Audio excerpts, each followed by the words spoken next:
we're going to read the book of the Little Happy Frog. Once upon a time, there lived a very happy frog. Frog had many reasons to be happy. The water in the pond was clean. There were many lily pads for Frog to sit on, and many other plants that provided her with shelter. The pond was beautiful and made a wonderful home. And now we're going to do this one. Frog was also happy because he had many friends. There was butterfly, turtle, fish, and dragonfly. They and their families had lived on the beautiful pond for a very long time. Frog had other friends that sometimes came to visit. Ducks and geese would stop on their way and come from their summer home in the north, their winter home in the south. Their winter home in the south. The pond was such a beautiful place that some of the ducks and geese stayed for the whole summer to raise their young ducklings and goslings. Frog loved sitting on the lily pads by the edge of the pond, watching everyone enjoy the beautiful day. Then one day, some new visitors came to the pond. They were people who had moved into houses nearby. People also wanted to sit by the edge of the pond and enjoy the beautiful day.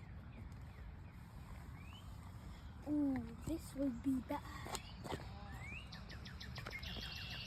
However, they could not find a too comfortable place to sit. They were too big to sit on the cactus. And they were too big to sit on the lily pads. So they took the cactus and lily pads away. They planted grass, what people like to sit on. Now they would have a place to enjoy sitting by the beautiful pond. The people did not notice that now Frog did not have a place to sit. Oh God. They did not realize that soon the pond would not be so beautiful anymore. The people had destroyed Frog's home, as well as those of all her friends and their families. Sadly, Frog and her friends had to leave and look for another pond. That's bad, man. We're gonna keep going. For a while, the people enjoyed sitting on the grass, having picnics and looking at the pond. Then one day, the ducks and geese came for their usual visit while on their journey between the winter home and the south and their summer home in the north. They wondered where Frog and all her friends had gone. At first, people were glad to see the ducks and geese. The pond had become rather dull without Frog. People, especially children, wanted to be friendly and began to feed bread to the ducks and geese, which they thought was a treat for them. The ducks and geese also loved to eat grass. People kept feeding the ducks and geese and letting them eat the grass.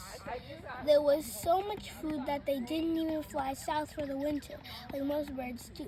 They stayed all year. That's bad.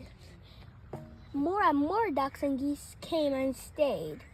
They didn't stay to raise ducklings and goslings. There was no place to nest. They just stayed to eat. Soon there were so many. Again, people could not sit by the pond. This time, it was not because there were too many plants, but because there were too many ducks and geese. With so many ducks and geese eating the grass and trampling it down, the ground got very muddy. Over here. Oh yeah, the ground was also covered with goose poo. There's no such thing as potties or toilets for ducks and geese.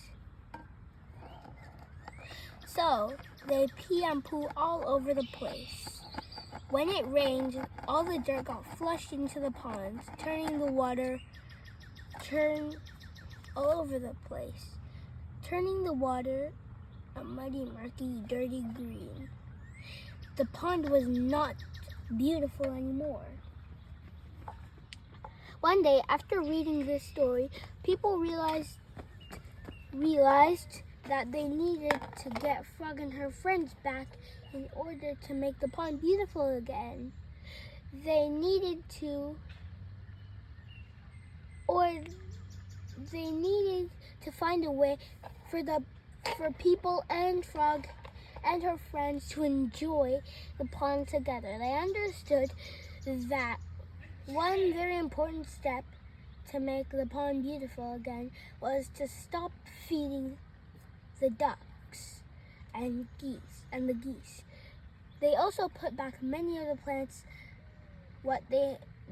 that they had taken away. Yay! Once the plants have a chance to grow, there will be a place by the pond for everyone. A place for people, for some ducks and geese, for Frog and all of her friends. Then the pond will be beautiful again. The end.